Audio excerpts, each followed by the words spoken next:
C'est la tendance de l'été. L'écotourisme est en pleine expansion en Vaucluse, à 15 km d'Avignon. Un investisseur privé a fait construire des cabanes flottantes sur un étang à l'abandon. Dans les prochaines semaines, il espère bien profiter de la manne des festivaliers. Frédéric Poré, Olivier Ducrot-Renaudin. Elles invitent à la flânerie sur déjà 3 sites en France.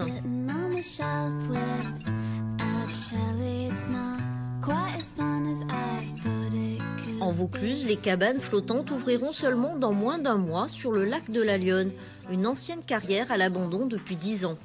Alors est-ce que celle-là est finie ou pas?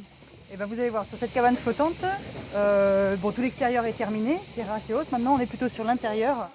Si les investisseurs restent privés, la mairie de Sorgues a un droit de regard. La commune a racheté une partie du plan d'eau et ses abords pour que cette proposition touristique très tendance respecte ce site naturel. Là, on est sur une cabane flottante, donc ce sont juste des flotteurs. Donc il y a juste à retirer le ponton et la cabane. Après, pour ce qui est cabane sur pilotis ou les troglodytes, elles sont sur des plots. Ce site est remarquable. Il est le lieu de promenade, qui restera d'ailleurs le lieu de promenade pour celles et ceux qui le souhaitent.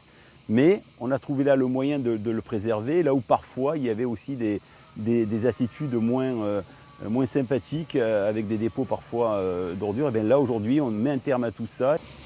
Donc je vous fais visiter une des cabanes, celle-ci c'est pour 2 personnes. Ce séjour dans la nature reste haut de gamme. Il varie entre 180 et 250 € la nuit. Le moindre détail a son importance. Toutes les cabanes sont en mélèze. C'est un bois effectivement qui n'a pas besoin de traitement.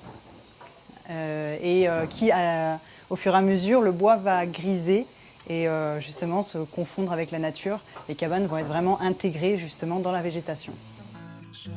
Le lac de la Lyonne ne se transforme pas en réserve pour écolos. Les pêcheurs et les promeneurs auront encore accès au site.